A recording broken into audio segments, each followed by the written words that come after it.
ఓం నమః శివాయ.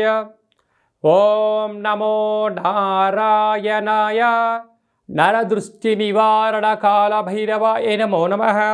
ఓం కాళకాలాయ విద్మహే కాళాతీతాయ ధీమహి తన్నో నరదృష్టి నివారణ కాళభైరవ ప్రచోదయాత్. హరి ఓం. మా ఛానల్కి స్వాగతం. చూస్తున్న వీక్షకులకు ప్రేక్షకులకు ప్రియ కాళభైరవ భగవద్బంధులకి స్వాగతం పలుకుతూ మమ్మల్ని ఎంతగానో ఆదరిస్తూ ఉండబడినటువంటి ప్రియ సోదర సోదరీమణులకు జ్యోతిష్య అభిమానులకు సనాతన ధర్మ సంరక్షకులు అందరికీ కూడా శ్రీ విశ్వావసునామ సంవత్సర చైత్రమాస శుద్ధ బహుళపక్ష ఆదివారం అమావాస్య సందర్భంగా అందరిపైనను ఆ కాళభైరుడి యొక్క కృప కటాక్ష వీక్షణ ఉండాలని కోరుకుందాం. ద్వాదశ రాశుల్లో గ్రహ గమనాన్ని ఒకసారి వీక్షింపచేద్దాం.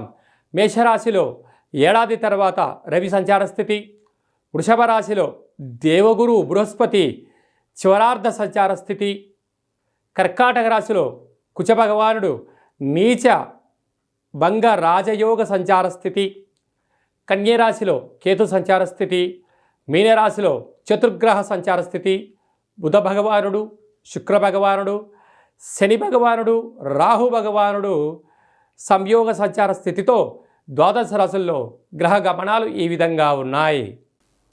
కుంభరాశి వారికి ఏళ్లనాటి శని చివరార్ధ సంచార స్థితి ఉండగా మొట్టమొదటిసారిగా వచ్చినటువంటి ఏళ్లనాటి శని ఆదివారం అమావాస్య సందర్భంగా ఎలాంటి విధి విధానాలు పాటించాలో ఈ వీడియోలో సవివరంగా సంపూర్ణంగా తెలుసుకుందాం.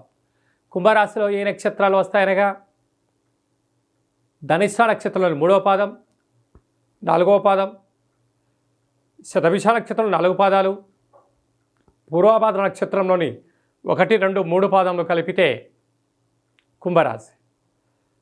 వీరికి 2వ స్థానంలో చతుర్గ్రహ కూడా సంచార స్థితి ఉండడం వల్ల శనివారం పూట వీలైనంత వరకు మౌనంగా ఉండండి, పసుపు రంగు కలిగినటువంటి ఆహారాన్ని భుజించండి, శివుడికి రుద్రాభిషేకం చేయండి, ఆ నీటితో తెచ్చి స్నానం చేయండి, కుదిరితే భగవంతుడి శనికి భగవానుడికి తైలాభిషేకం చేయండి, నల్లటి వస్త్రాలని నువ్వులను దానం చేయండి, నవధాన్యాలను దానం చేసినట్లయితే మీకు మంచి ధనపరమైన వృద్ధి కలుగుతుందని చెప్పి కూడా గమనించాలి.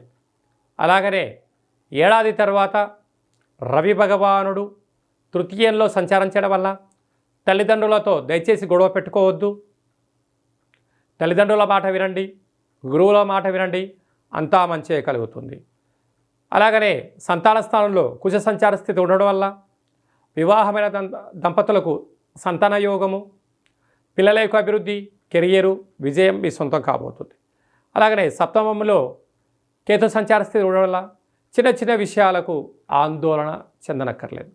ఇలాంటి కాల సమయంలో ఆదివారం అమావాస్య సందర్భంగా ధనిష్ట నక్షత్ర జాతకులు ఎర్రటి గుమ్మడికాయలో 7 కలర్లు కలిగినటువంటి కూరగాయలు మరియు రంగులతో దిష్టి తీసి బయటపడేయడం వలన శాకాంబరి తంత్రంతో వీరికి విపరీతమైన జన ఆకర్షణ, ధన ఆకర్షణ వీరు సొంతమవుతాయి. అలాగనే శతభిష నక్షత్ర జాతకులు నవధాన్యాలు కూరగాయలతో దిష్టి తీసి బయటపడేయడం వల్ల వాస్తు, నరదృష్టి, శత్రుదృష్టి దోషాలు తొలగిపోతాయని చెప్పి గమనించాలి. పూర్వభాద్ర నక్షత్ర జాతకులు పసుపు అలాగనే పచ్చకర్పూరాన్ని వేసి దిష్టి తీయించుకోవడం వల్ల మనశ్శాంతి, ఆయువృద్ధి కలుగుతుందని చెప్పి కూడా గమనించాలి. కనుక వీలైనంత వరకు శనివారం ఆదివారం దూరవాయు జల ప్రయాణాలు పెట్టుకోవద్దు. వృత్తులలో, ఉద్యోగాల్లో, వ్యాపారాల్లో అనేక ఇబ్బందులు తాత్కాలికమే అని చెప్పి గమనించాలి. మీ మనోధైర్యంతో వీటన్నిటి జయించి మీరు రారాజు కాబోతున్నారని మాత్రం గుర్తుపెట్టుకోవాలి. హిట్ టీవీ యాప్, ఇందులో short news, live news, entertainment shows, movies, digital magazines తో పాటు మీ జిల్లా వార్తలను కూడా ఫ్రీగా చూడొచ్చు. ఇంకెందుకు ఆలస్యం, వెంటనే హిట్ టీవీ యాప్ ని డౌన్లోడ్ చేసుకుని ఫ్రీగా ఎంటర్టైన్మెంట్ పొందండి. Hit TV app. Hit TV app. Please download hit TV app. Hit TV app ని ఫ్రీగా డౌన్లోడ్ చేసుకొని ఎంజాయ్ చేయండి. మీకు నచ్చిన ఎంటర్టైన్మెంట్ కోసం హిట్ టీవీ యాప్ ని ఫ్రీగా డౌన్లోడ్ చేసుకుని ఎంజాయ్ చేయండి. హిట్ టీవీ యాప్ ని డౌన్లోడ్ చేసుకుని ఆస్వాదించండి, ఆశీర్వదించండి. ఇంతమంది సెలబ్రిటీలు హిట్ టీవీ యాప్ ని డౌన్లోడ్ చేసుకోండి అని చెప్తున్నారంటే ఎంత మంచి యాప్ ఆలోచించండి. అమెరికా అమెరికా అమెరికా అమెరికాలో చదవాలనుకునే వాళ్ళకి విశ్వసనీయమైన పేరు మన శౌర్య కన్సల్టెన్సీ. UK లో 1 year masters. UK లో 1 year masters. 2 years work permit up to 5 years visa. Contact Saurya Consultancy. Contact 89851 89851.